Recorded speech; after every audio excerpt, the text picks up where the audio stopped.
반갑습니다. 오늘도 주일을 맞이해서 주님 앞에 예배드리러 나오신 우리 모든 성도님들 주님의 이름으로 환영합니다. 자, 우리 다 함께 일어나셔서 힘내서 모시겠습니다.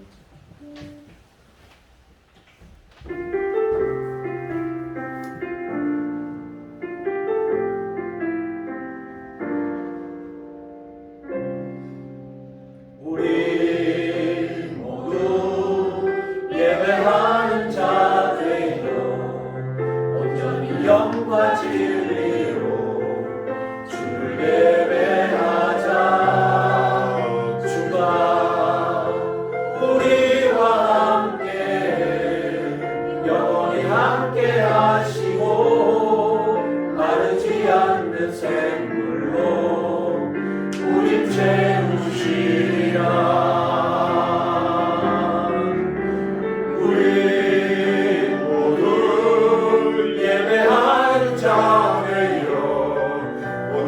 영과 진리로 주를 예배하자. 주가 우리와 함께 영원히 함께 하시고 마르지 않는 샘물로 우릴 채우시리라. 주에게 맞춰서 묵상 기도를 드리겠습니다.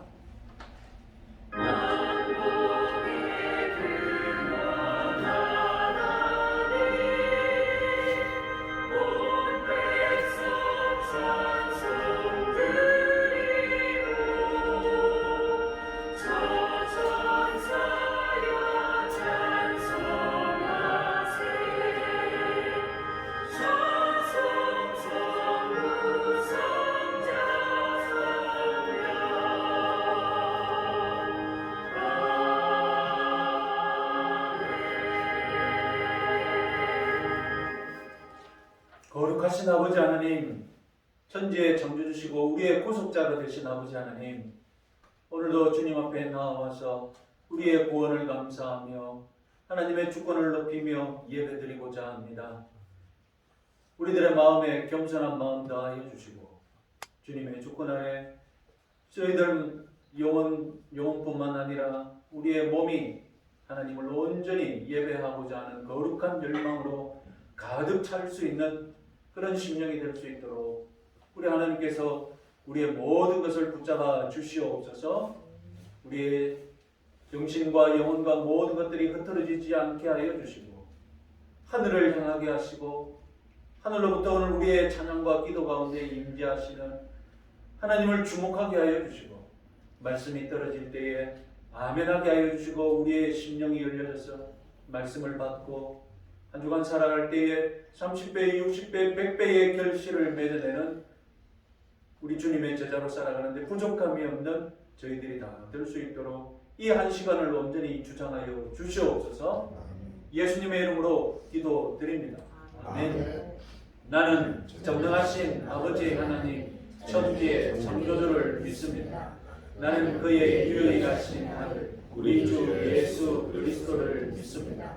그는 성령으로 잉태되어 동정녀 마리아에게서 나시고 본디오 빌라도에게 고난을 받아 십자가에 못 박혀 죽으시고 장사된 지 사흘 만에 죽은 자 가운데서 다시 살아나셨으며 하늘에 오르시어 전능하신 아버지 하나님 우편에 앉아 계시다가 거기로 더 살아있는 자와 죽은 자를 심판하러 오십니다.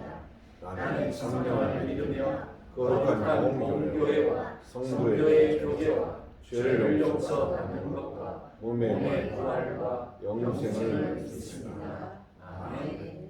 우리 앞에서 찬양하는 시간 되겠습니다.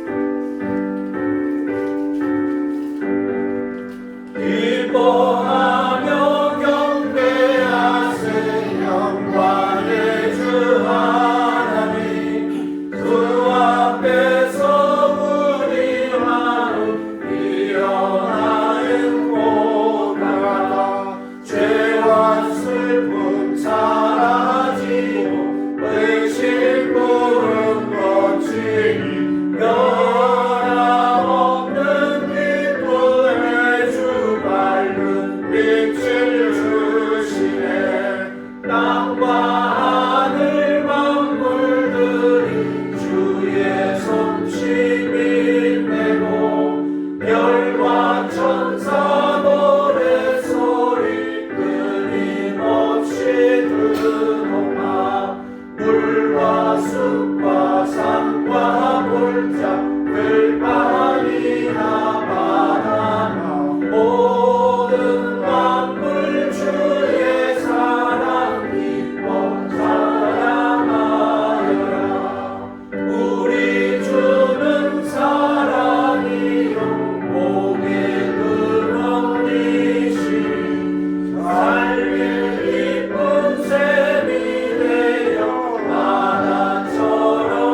만유의 주여 우리가 명령을 따르리라.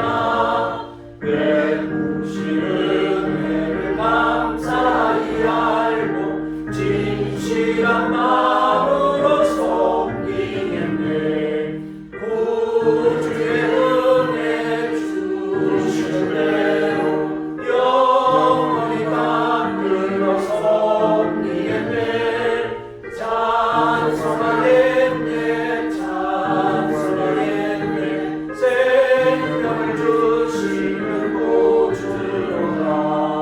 구주를 높이고 잘 공경하여 온유한 마음으로 섬기라. 주 예수 안에서 즐거워하며 충성을 다하여 섬기네. 구주의 은혜 주신 대로 영원히 받들어 섬기네. 찬송하겠네 찬송하겠네. 생명을 주시는 구주라. 예수를 믿고 성을 사랑하여 참 기쁜 마음으로 섬기라. 온 마음을 드리고 늘 순종하며 구주를 영원히 섬기겠네. 구주의 은혜 주신 대로 영원히 받들어 섬기겠네. 찬송하겠네 찬송하겠네. 생명 주시는 구주로다. 오늘도 어려운 노래에서 원주와 노래가 나옵니다. 하늘에 있는 음악으로 같이 따라 부르겠습니다.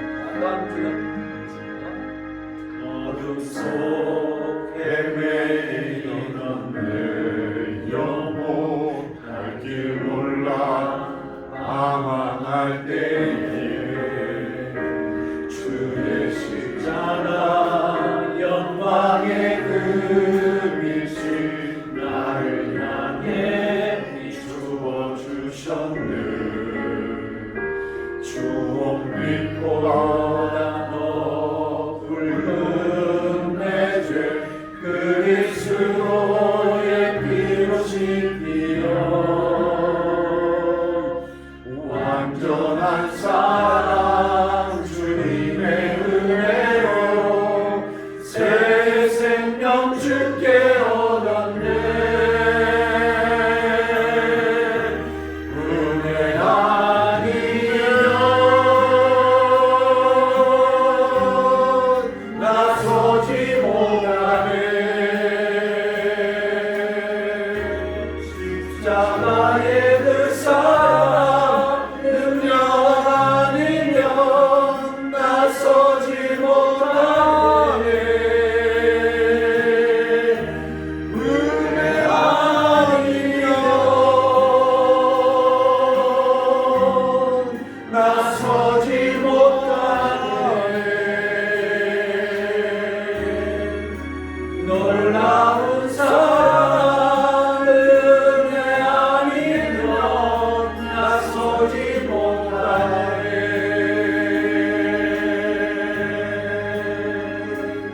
나의 노력과 의지가 아닌 오직 주님의 그 뜻 안에서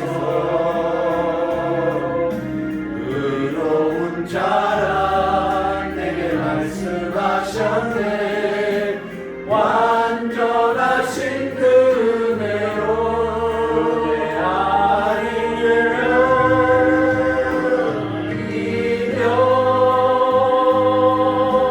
아니면 나서지 못하네. 십자가의 그 사랑 능력 아니면 나서지 못하네. 은혜 아니면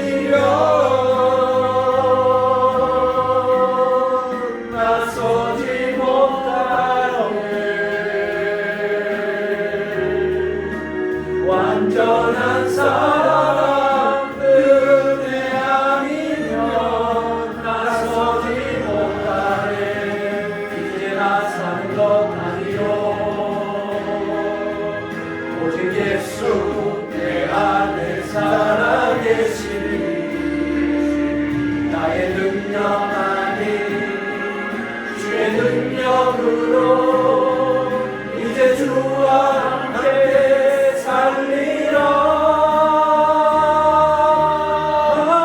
오직 은혜로 나 살아가리라. 십자가의 그 사랑 주의 능력으로 나는 서리라. 주의 은혜로 나 살아가리라.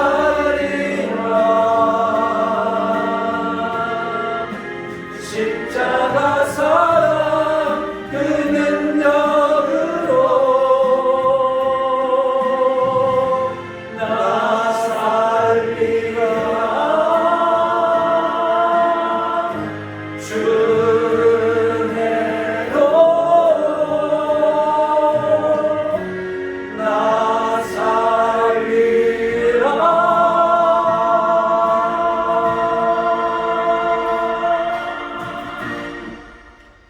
이렇게 빼서 강민창 목사님 기도하시겠습니다.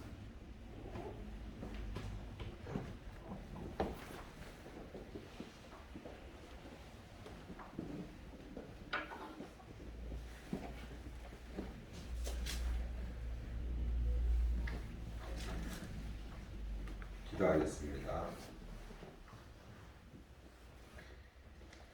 우리 주의 은혜가 그리스도 예수 안에 있는 믿음과 사랑과 함께 넘치도록 풍성하였도다. 미쁘다 모든 사람이 받을 만한 이 말이여. 그리스도 예수께서 죄인을 구원하시려고 세상에 임하셨다 하였더라. 영원하신 왕, 곧 썩지 아니하고 보이지 아니하고 홀로 하나이신 하나님께 존귀와 영광이 영원 무궁하도록 있을지어다. 아멘. 하나님의 자비하심을 찬송합니다. 오래 참으심 그리고 자녀들을 돌보심을 찬송합니다. 하나님의 은혜에 의존하지 않고는 세상의 어떤 피조물도 한시도 존속할 수 없으며 특별히 죄인인 우리는 멸망 가운데 빠져야 마땅하지 한 것을 고백합니다. 그러나 그리스도를 통하여 우리가 생명을 얻었고 늘 그리스도와 동행하며 성령의 인도를 받게 살게 하셨음에 감사합니다. 하나님의 공의로우심과 엄위하심을 찬송합니다. 하나님께서는 타협지 아니하신 하나님, 진리와 공의의 하나님이십니다. 또한 심판의 하나님이신 것을 고백합니다.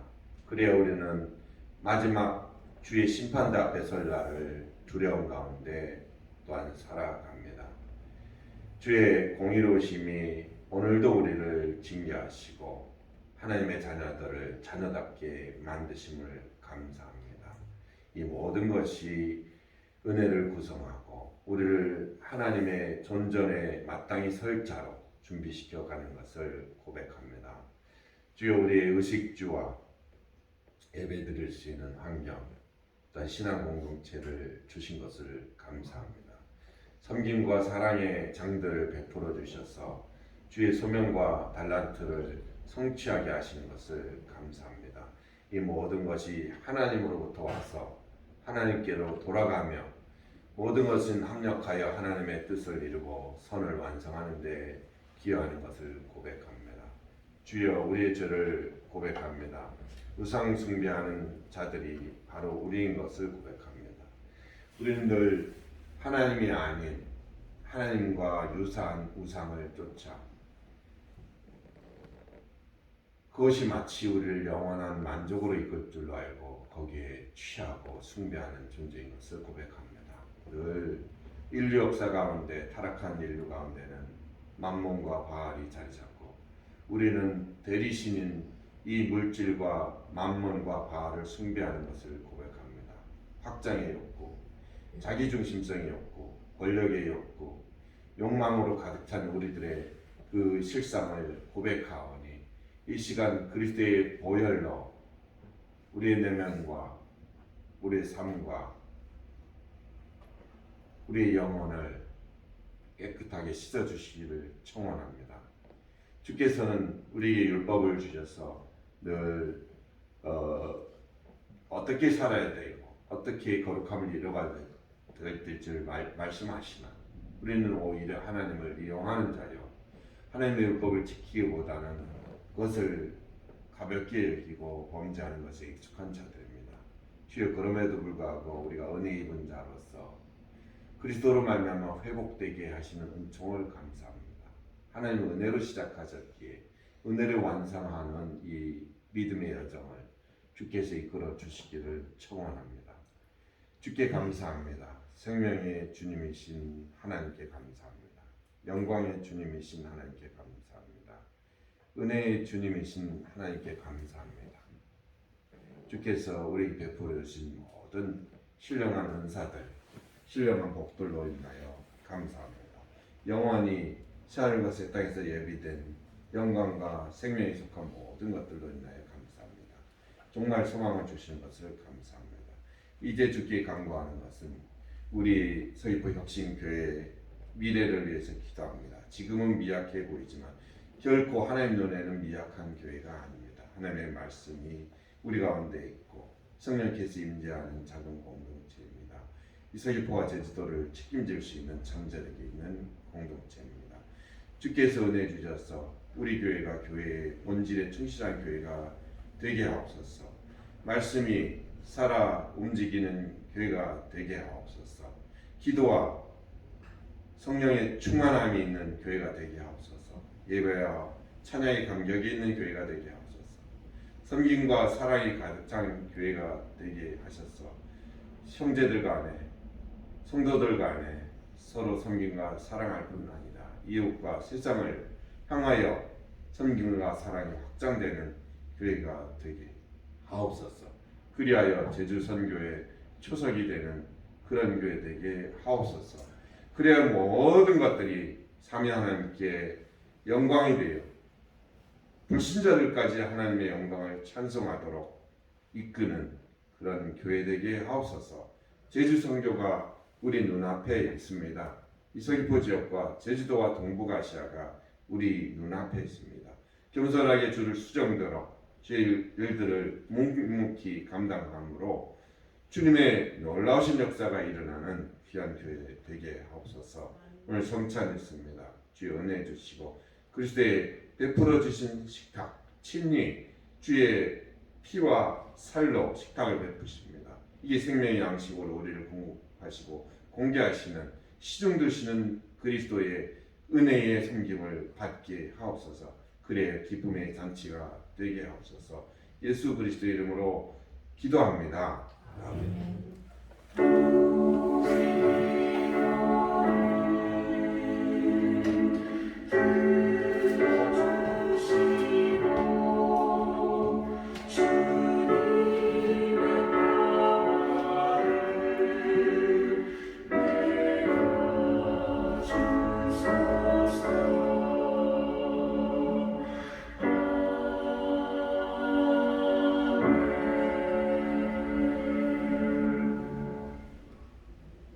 성경 말씀 마태복음 26장 17절에서 29절까지의 말씀입니다. 같이 읽겠습니다. 무교절의 첫날에 제자들이 예수께 나와서 이르되 유월절 음식 잡수실 것을 우리가 어디서 준비하기를 원하십니까? 이르시되 성한 아무에게 가서 이르되 선생님 말씀이 내 때가 가까이 왔으니 내 제자들과 함께 유월절을 내 집에서 지키겠다 하시더라 하라 하시니 제자들이 예수께서 시킨 대로 하여 유월절을 준비하였더라.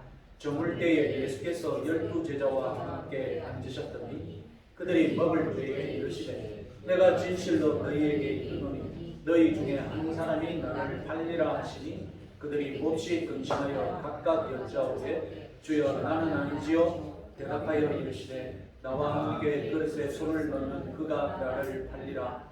인자는 자기에 대하여 기록된 대로 가거니와 인자를 파는 그 사람에게는 화가 있으리로다. 그 사람은 차라리 태어나지 아니하였더라면 제게 좋을 뻔하였느니라. 예수를 파는 유다가 대답하여 이르되 rabbi여 나는 아니지요. 대답하시되 네가 말하였도다 하시니라.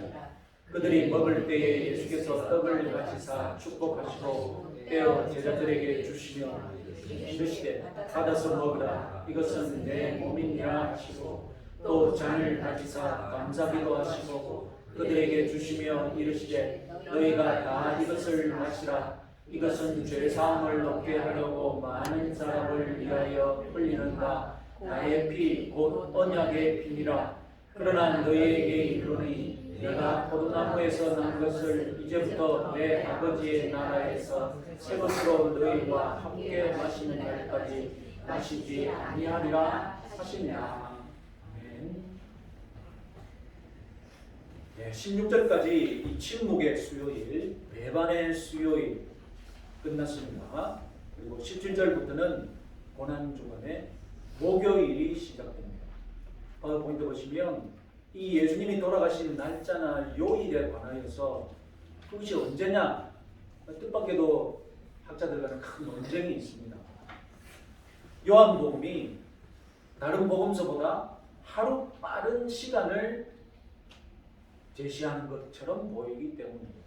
그래서 요한복음에 의하면 예수님은 마치 목요일 날 돌아가신 것이 아닌가 그렇게 보이기도 합니다. 그래서 몇 가지 해답이 이 충돌을 해결하려는 몇 가지 해답이 제시되고 있지만 만족스럽지 않습니다. 결론은 전통적인 요일 구분법으로 다 돌아갑니다. 그래서 전통적인 요일 구분법이 여전히 우리가 교회에서 통용되고 믿어지고 있는데 한번 보시면 자 중요한 것은 유대 날짜 계산은 유대 요일 계산은 해가 떨어지면 일몰 후 그 날이 시작되는 겁니다. 우리는 일출하면 날이 시작되는 것으로 생각되지 않습니까? 그러니까 일몰 후 날이 시작되는 겁니다. 그래서 17절에서 시작되는 시간대는 무교절 첫날인데 목요일 낮입니다. 장소는 베다니입니다. 왜냐하면 18절에서 성내로 들어가라. 예루살렘 안으로 들어가라고 명령하셨습니다. 그럼 지금 어디 있다는 얘기입니까? 성 밖에 있다는 얘기거든요. 그럼 베다니죠. 지금 낮에 해가 뜬 후에 여기서 낮은 해가 뜬 후라는 것입니다. 해가 떠서 해가 지기 전까지의 시간을 낮이라고 간단하게 얘기한 것입니다. 지금 낮에 제자들은 밤에 있을 유월절 만찬을 준비할 장소를 질문했던 겁니다. 그런데 17절은 무교절 첫날이라고 말합니다.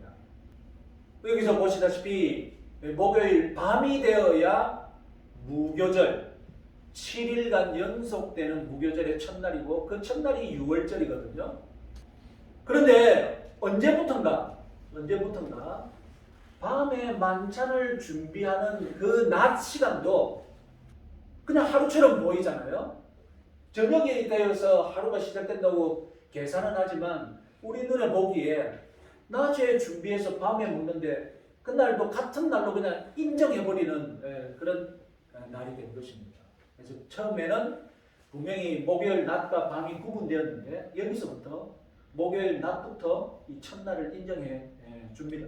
그래서 성경에 이 시간을 가리켜서 무교절 첫날이다라고 낮 시간을 가리켜서 무교절 첫날이다라고 표현한 것입니다.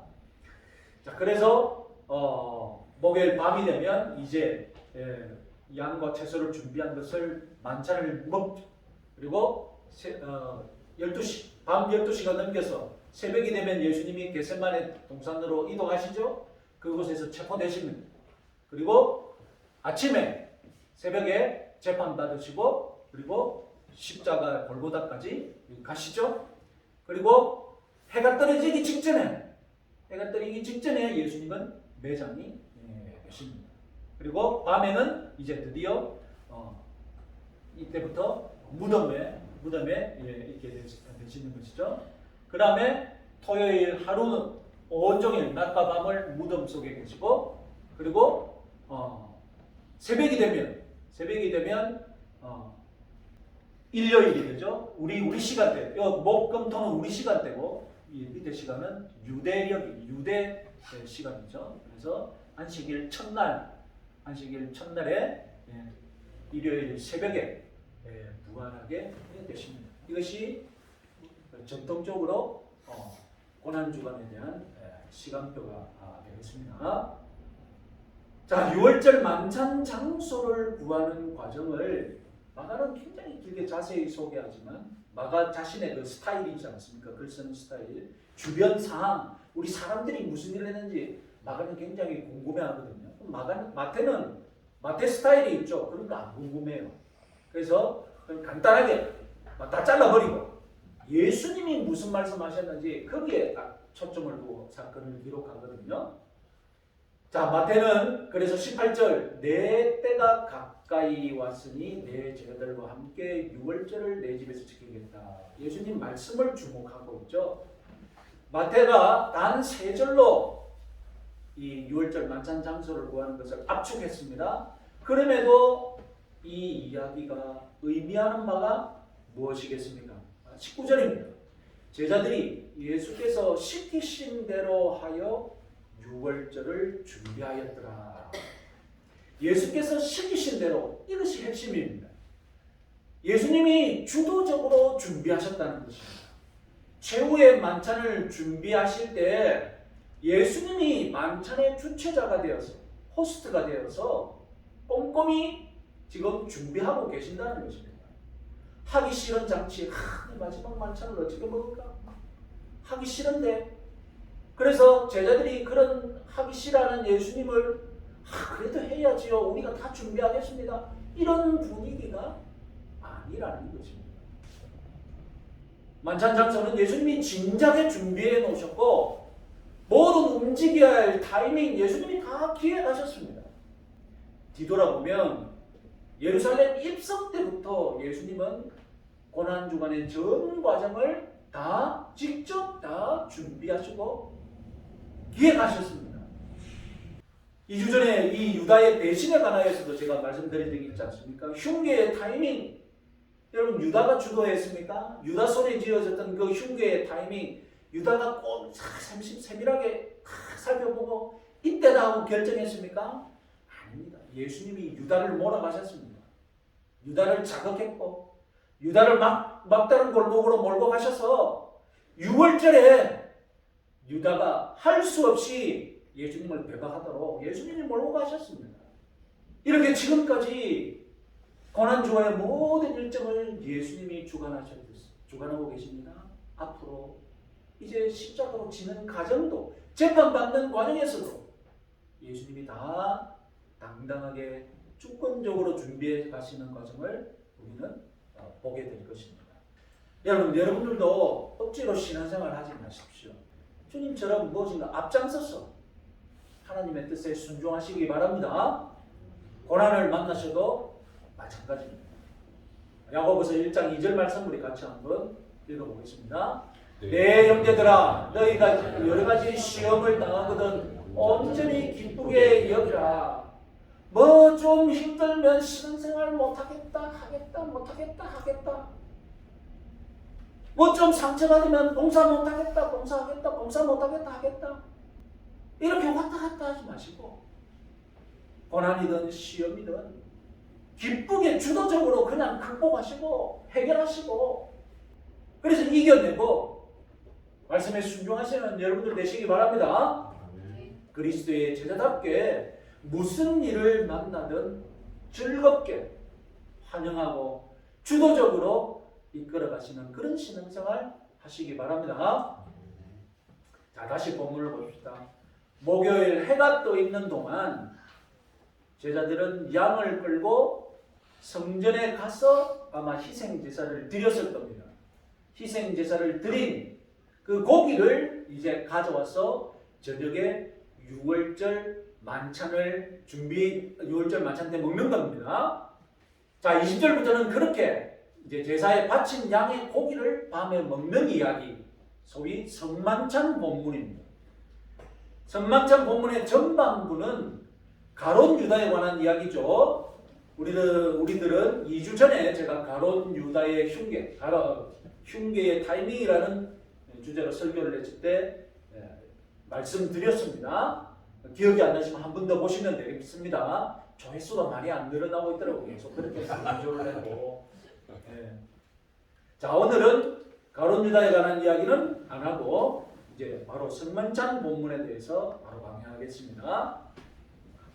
예수님 당시 이 6월절 만찬에는 불에 구운 양고기 외에도 누룩 없는 빵, 무교병, 그리고 쓴 나물, 하루셋이라는 그런 야채 무엇인 거 있고 또 한 그릇에 소금물을 준비했습니다. 하루셋, 이 서양에서는 과일 피레라고 이해합니다. 피레가 무엇입니까? 제가 잘 몰라서 살펴보니까 여러 채소를 갈아서 그 걸쭉하게 반죽처럼 만든 음식이라고 하더라고요.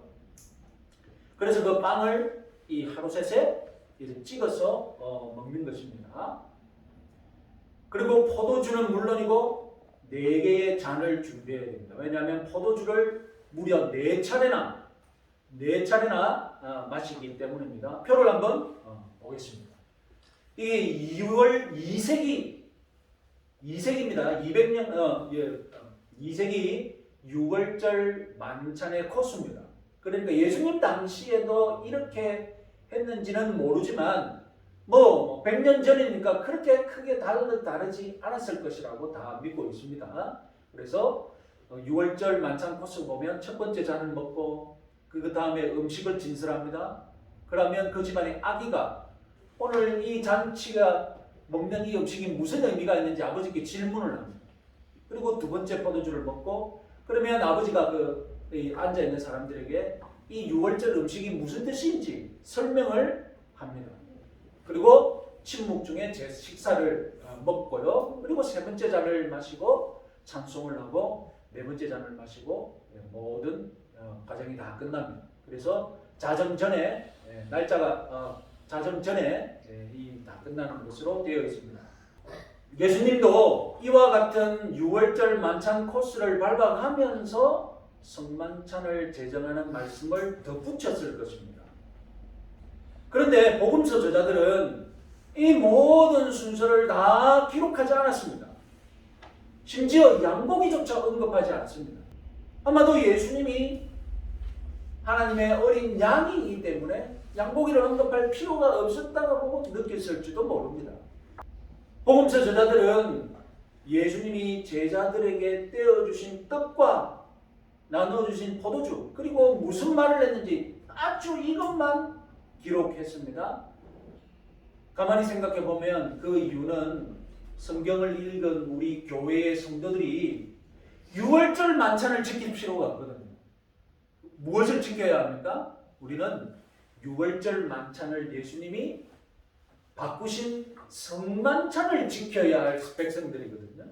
그러니까 6월절 만찬을 자세히 소개할 이유가 없는 거예요. 그래서 오늘 저도 여러분들께 이 정도만 있다고 말씀드리고 더 이상 6월절 만찬에 대해서는 말씀드리지 않겠습니다. 자, 26절에 떡을 떼는 코스에 이르렀습니다. 그들이 먹을 때에 예수께서 떡을 가지사 축복하시고 떼어 제자들에게 주시며 이르시되 받아서 먹으라 이것은 내 몸이니라 하시니라. 이 떡 무교병 즉 누룩이 없는 떡 이런 뜻이 되죠. 그래서 이 떡을 일주일간 계속 먹는다고 그 절기 이름이 뭐라고요? 무교절이 된 것입니다. 그래서 예수님 당시에는 6월절이 무교절이 6월절 이렇게 서로 상호 교환되면서 사용되었습니다. 자, 그리고 예수님은 떡을 떼서 나눠주시면서 다소 충격적인 해석을 덧붙여줬죠. 받아 먹으라 이것은 내 몸이라. 몸을 먹는다, 살을 먹는다는 것입니다. 그런데 제자들은 이 말씀을 들으면서 받아 먹으라 이것은 내 몸이니라. 예수님의 몸을 먹으라 할 때 충격을 받았을까요? 문자적으로 이해했을까요? 문자 그대로 이해했을까요? 아니면 상징적으로 이해했을까요? 요한복음에 의하면 예수님은 이미 갈릴리에서 오병이어의 기적을 베푸신 다음에 생명의 떡에 관하여서 말씀한 적이 있습니다. 그래서 제자들은 예수님이 이 떡은 내 몸이다라고 했을 때 이미 상징적으로 해석할 수 있는 그런 사전 지식이 있었습니다. 그러니까 로마 가톨릭이 떡은 내 몸이다라는 말씀을 문자 그대로 떡을 사제가 주는 순간 그 떡이 몸으로 변한다 이렇게 말하는 것은 잘못된 해석입니다. 그런데 우리 개신교 안에서도 이 떡을 떼는 행위를 마치 예수님 떡을 떼는 행위를 살을 찢으신 것으로 해석하고 강조하는 해석이 있습니다. 마찬가지로 그것도 문자적으로 해석이면 잘못된 것입니다. 예수님은 전혀 그렇게 강조하지 않으셨습니다. 성경은 오히려 복음서를 보시면 예수님이 몸과 뼈가 하나도 꺾이지 않은 것을 강조합니다. 그러니까 자꾸 예수님의 몸이 찢어졌다 말하는 성경과 반대로 강조하는 것입니다. 예수님이 찢어진 것은 하나의 떡을 같이 나누어 먹는 과정에서 생긴 것이고 성찬에서 중요한 것은 하나의 떡을 나누어 먹었다는 것이지 그 과정에서 찢었다는 것을 무엇인가 자꾸 강조할 필요는 없다는 것입니다. 자, 그럼 떡은 예수님의 몸이다. 이것을 상징적으로 어떻게 해석할까요? 조금 전에 말씀드렸던 요한복음 6장 47절에서 51절 예수님이 이미 오병이어 때 사전 가르쳤던 말씀 우리 같이 한번 읽어보겠습니다. 믿는 자는 영생을 가졌나니 내가 곧 생명의 떡이니라. 너희 조상들은 광야에서 만나를 먹었어도 죽었거니와 나는 하늘에서 내려온 살아있는 떡이니 사람이 이 떡을 먹으면 영생하리라. 내가 줄 떡은 곧 세상의 생명을 위한 내 살이니라 하시니라. 자, 예수님이 이것을 상징적으로 가르치면서 도대체 무엇을 가르치려고 하셨을까요? 생명의 떡이신 예수님을 먹는다는 것, 곧 예수님을 믿는다는 것이 무엇인지 생생한 교훈을 주신 것입니다. 예수님을 믿는다는 것, 그것은 생명의 떡이 내 몸에 들어와 분해되고 나를 살게 하는 영양분이 되고 그래서 먹는 것이 곧 내가 되는 거잖아요. 그죠? 내가 자꾸 무엇을 먹으면 그것이 내가 됩니다. 키가 크고. 그래서 음식이 곧 무엇이 됩니까? 시간이 지나면 음식이 곧 내가 됩니다. 그렇잖아요. 오늘날 내가 있는 것, 곧 무엇이 만든 겁니까? 음식이 이렇게 나를 만드는 거예요. 나쁜 음식 먹으면 나쁜 몸이 되는 거고, 좋은 음식 먹으면 좋은 몸이 되는 거고. 내가 생명의 떡이다. 그 떡을 너희들이 먹으면 그 떡이 들어와서 소화가 되고, 그러면 내 온몸에 퍼지면서 그 떡이 나를 어떻게 한다고요? 떡이 나를 만드는 겁니다. 이것이 예수를 믿는다는 것의 상징입니다. 그래서 예수님은 우리 속에 들어오셔서 우리의 생명이 되시고 우리의 활력이 되십니다. 예수님 때문에 우리가 살아가는 겁니다. 예수님이 우리 삶의 에너지가 되는 것입니다. 예수님이 살 힘을 주시는 것입니다. 믿으시기 바랍니다.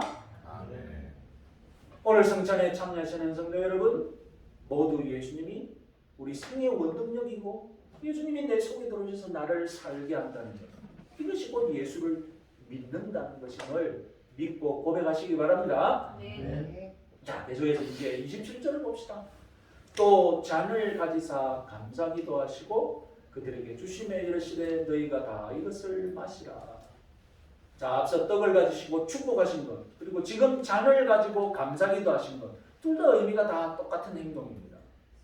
여기서 잔은 포도주를 대신해서 표현한 것이죠. 그래서 잔을 가지고 포도주를 주신 하나님께 감사기도 하셨던 것입니다. 여기서 감사기도 하다의 헬라어가 유카리스테오라는 단어인데, 그래서 영어권에서는 성찬식을 표현하는 단어 유카리스트라고 하거든요. 이 단어가 어디서 나왔습니까? 감사기도 하다는 이 헬라어에서 유카리스트 성찬식을 뜻하는 영어 단어가 나왔다는 건 뭐 상식적으로 한번 알아두시기 바랍니다. 모른다고 뭐 성찬식 참여 못하는 건 아닙니다. 해도 됩니다. 그냥 기억해둘 여력이 있으면 기억해두시면 돼요. 그런데 이 술에 대해 알레르기가 있는 거룩한 분들은 술을 아예 부인하고 싶은 이 거룩한 분들은 성찬식에 포도주가 사실은 알고 보면 포도즙이었다고 우깁니다. 예수님이 우리들에게 술을 보냈을 리가 절대 없다고 믿는 거죠. 20세기 초에 미국에서 그렇게 믿는 사람들이 만든 법이 무엇입니까? 술을 절대 멀리해야 된다. 미국에서 20세기 초에 미국에서 법으로 무슨 법을 만들었습니까?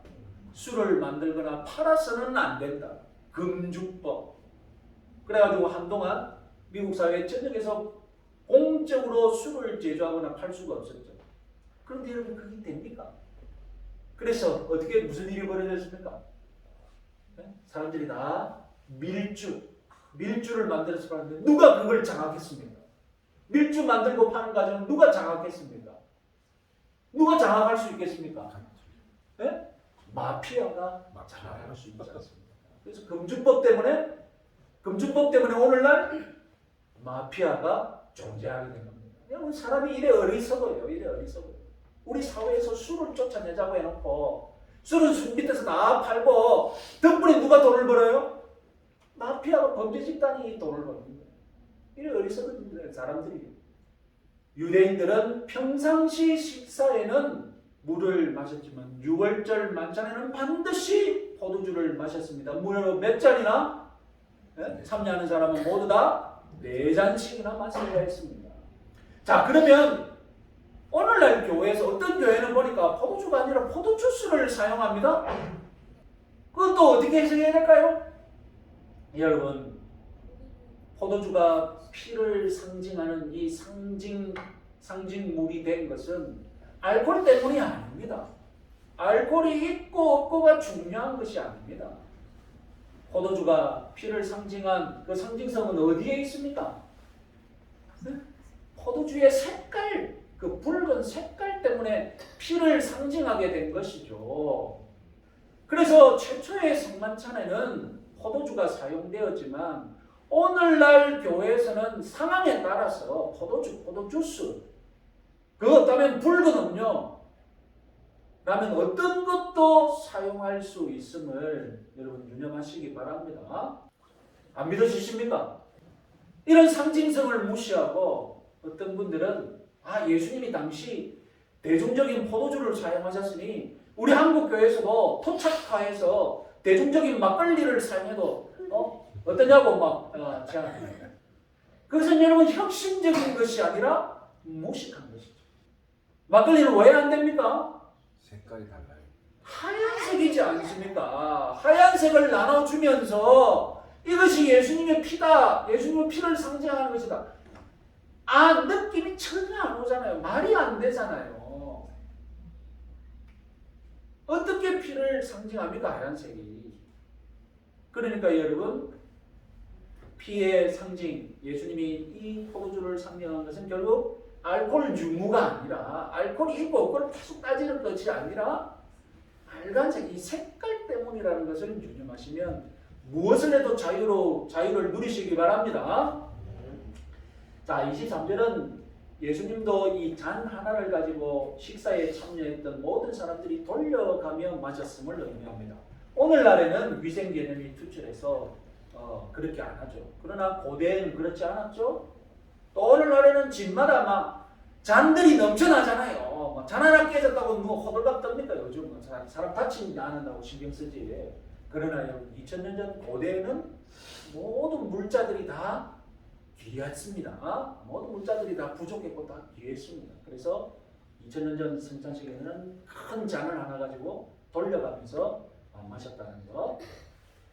자, 28절에서 이 포도주의 상징성을 예수님이 직접 해석해 주시죠. 이것은 죄사함을 얻게 하려고 많은 사람을 위하여 흘리는 바 나의 피고 언약의 피니라.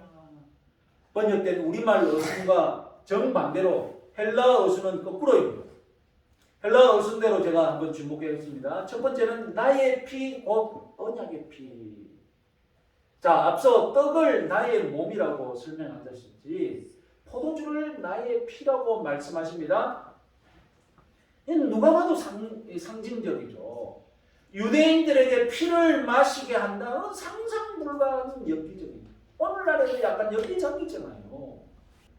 그래서 누가 들어도 이건 문자 그대로 피를 마시라는 뜻이 아니라 상징적인 가르침이라는 것을 알아차렸을 것입니다.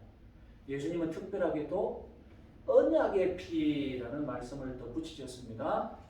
6월절 만찬이 이 애국을 탈출할 때, 우리 수천 년 전에 있었던 애국을 탈출할 때 어린 양의 피를 문설주에 바르고 그리고 누룩이 없는 떡과 쓴 나물을 먹으면서 급하게 탈출했던 것을 기념하는 절기지 않습니까? 그 후에 이 출애굽 후에 시내산에서 언약의 피가 뿌려진 일이 있습니다. 자, 출애굽기 24장 한번 읽어보겠습니다. 24장 6절에서 11절. 모세가 피를 가지고 반은 여러 양푼에 담고 반은 제단에 뿌리고 언약서를 가져다가 백성에게 낭독하여 듣게 하니 모세가 그 피를 가지고 백성에게 뿌리며 이르되 이는 여호와께서 이 모든 말씀에 대하여 너희와 세우신 언약의 피니라. 모세와 장로 70인이 올라가서 이스라엘 하나님을 보니 그들은 하나님을 뵙고 먹고 마셨더라. 시내산에서 무슨 일이 벌어졌습니까? 모세를 중보자로 두고 하나님과 이스라엘 백성이 언약을 체결한 것입니다. 언약식을 지금 맺고 있는 것입니다.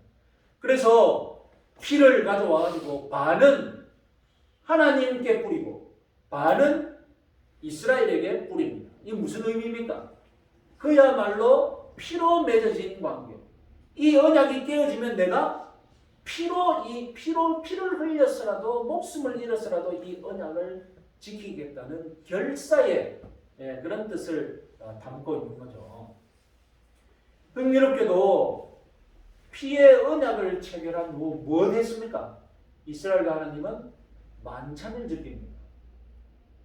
당시 고대 근동에서는 언약을 체결하면 우리가 언약을 체결했으니 반드시 뭘 해야 된다고? 무기를 놓고 다 같이 밥 먹어야 됩니다. 식구가 되어야 됩니다. 언약 체결 후에. 그래서 오늘날도 어떻습니까? 협정을 맺으면 협정 후에 뭐가 있습니까? 파티가 있잖아요. 네? 그 계약을 체결한 기념으로 뭐 이제 파트너가 되었으니 같이 먹는 파티가 있잖아요. 똑같습니다. 그래서 이스라엘도 피의 언약을 체결한 덕분에 이제 하나님과 먹고 마실 수 있는 사이가 된 것입니다. 자, 출애굽 역사에서 어린 양의 피가 문설주에 뿌려진 것, 그리고 시내산에서 언약의 당사자인 하나님과 이스라엘에게 피가 뿌려진 것, 두 번 있었는데 예수님은 이 두 가지 이 피 뿌림을 성만찬에서 결합시킵니다. 그래서 우리는 피를 뿌린 언약을 맺었기에 하나님과 어떻게 무엇을 즐깁니까? 식사 만찬을 즐기는 것입니다. 자, 두 번째로 많은 사람을 위해 흘리는 피다라고 말씀하셨습니다. 시내산에서 수천 년 전에 시내산에서 맺어진 언약은 이스라엘 한 민족을 위한 언약이었습니다. 이스라엘 한 민족만 하나님의 백성이 되는 언약이었습니다. 그러나 예수님이 우리에게 베푸신 언약은 많은 사람, 많은 민족, 모든 이방 민족에게 다 열려있는 언약임을 믿으시기 바랍니다. 세 번째로 죄 사함을 얻게 한다라고 하셨습니다. 피를 흘려 죽기까지 예수님이 언약을 믿으시는 목적 다름 아니라 구원, 죄 사함을 얻는 것입니다. 자, 구약에서 죄를 용서받는 방법이 바로 피 흘림이었습니다. 히브리서 9장 22절 말씀 같이 한번 읽어보겠습니다. 율법을 따라 거의 모든 물건이 피로서 정결하게 되나니 피 흘림이 없는 적 사함이 없느니라. 하나님의 의도가 무엇입니까? 죄는 죽음의 대가를 지불하게 된다는 것입니다.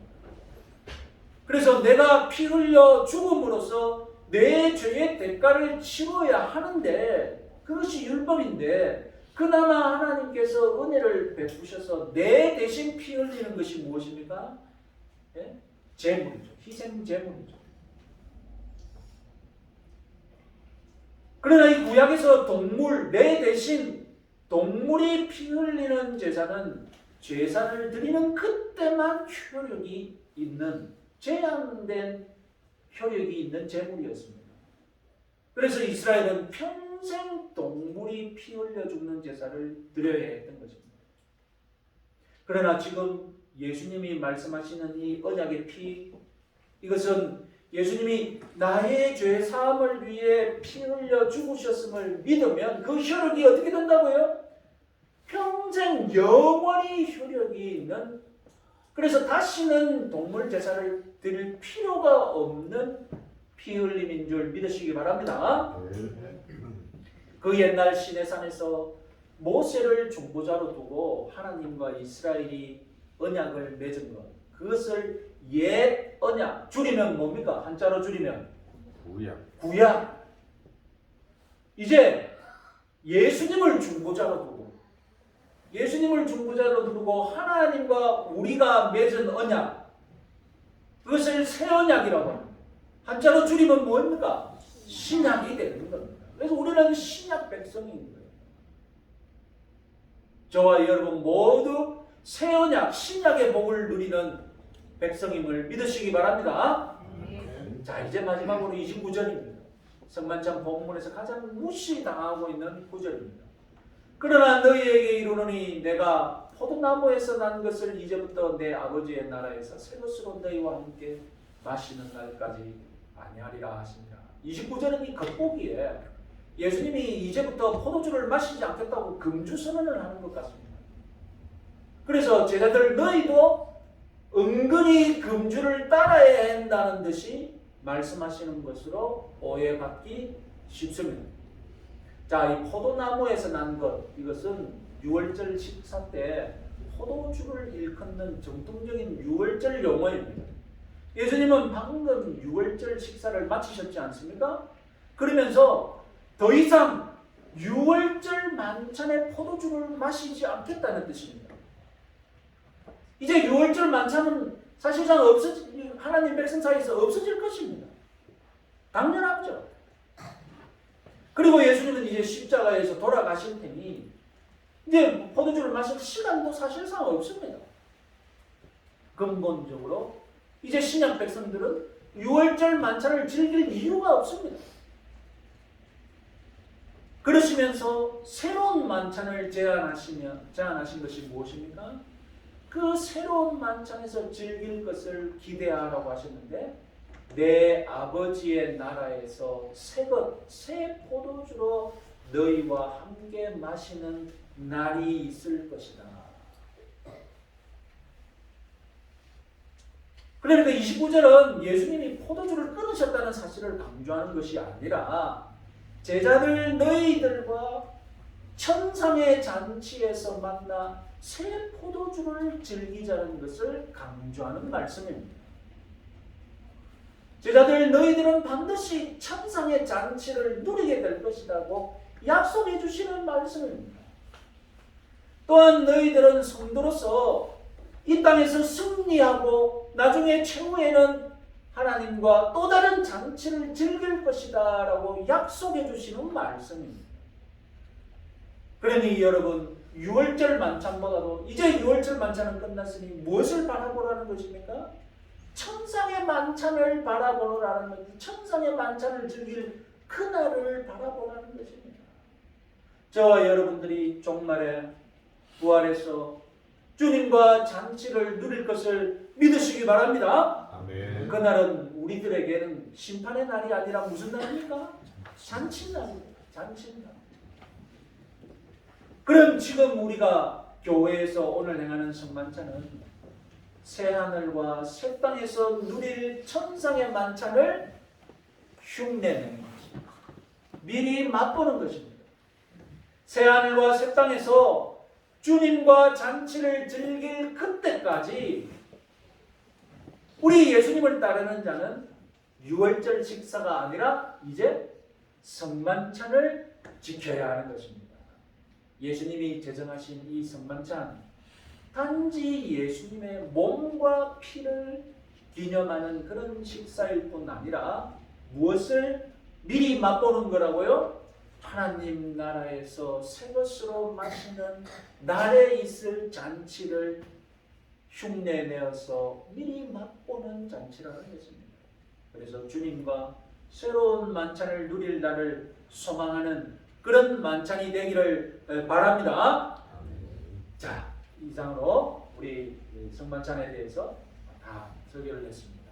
이제 앞서 이 성만찬에 관한 본문으로 설교를 했으니 바로 이제 떡과 포도주를 나누는 그런 시간을 갖겠습니다.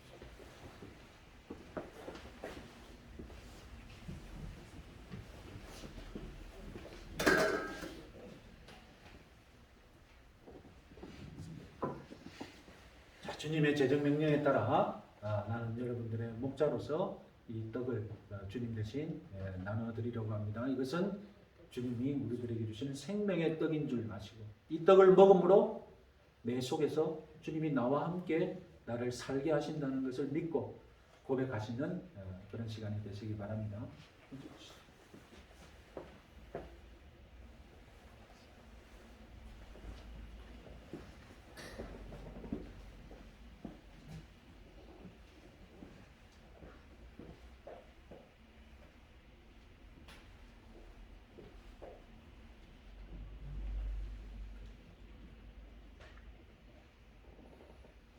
아시다시피 우리 세례교인 이상만 참여할 수 있습니다.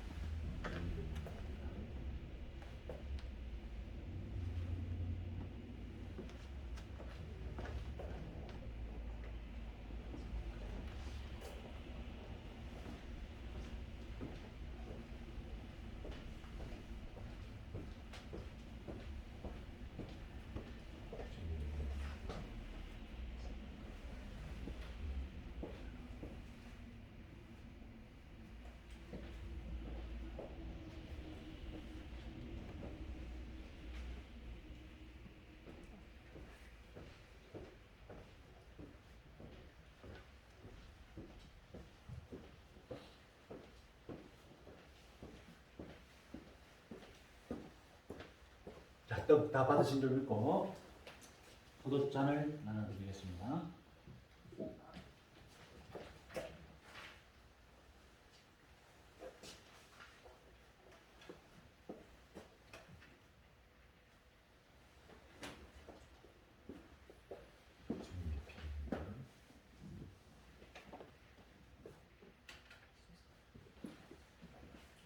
상징적으로 우리는 주님의 살과 피를 오늘 마셨습니다. 이것이 내 몸에 들어와서 나의 영혼을 변화시키고 내가 주님의 제자답게 만들어주는 그런 생명력이 되시는 줄 믿으시기 바랍니다. 이것을 위해 우리 주님이 죽으셨습니다. 십자가에서 죽으셨음을 또 감사하고 기억하시기 바랍니다.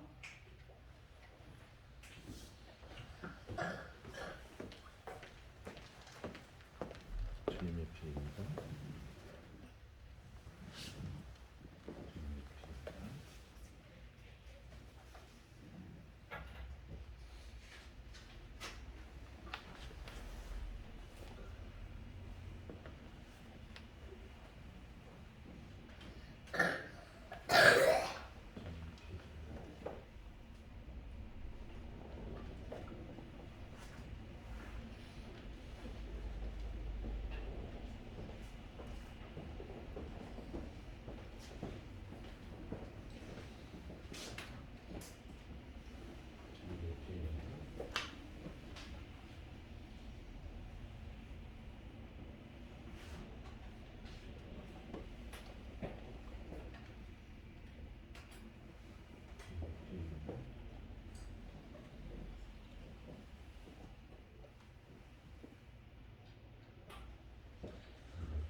성경 말씀 찬송가 93장 보시면서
읽어보겠습니다.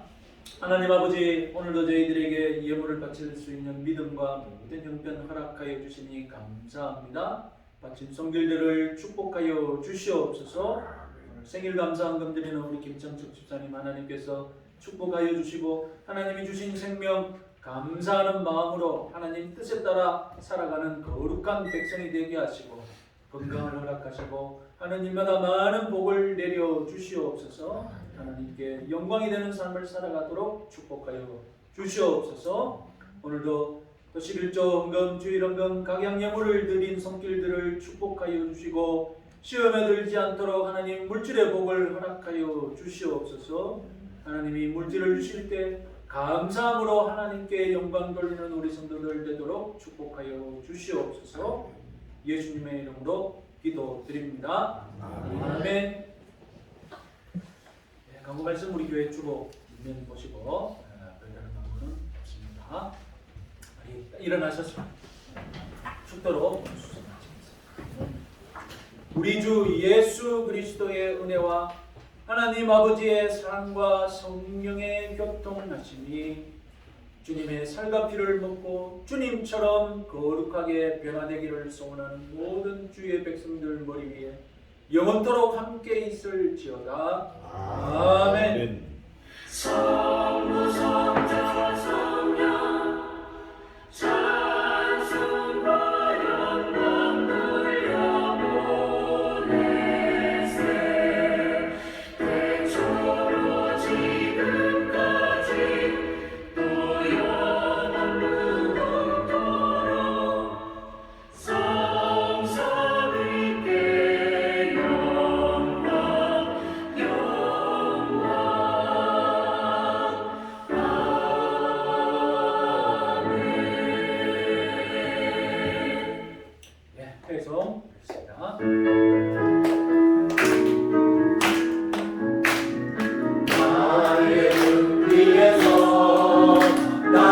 오시는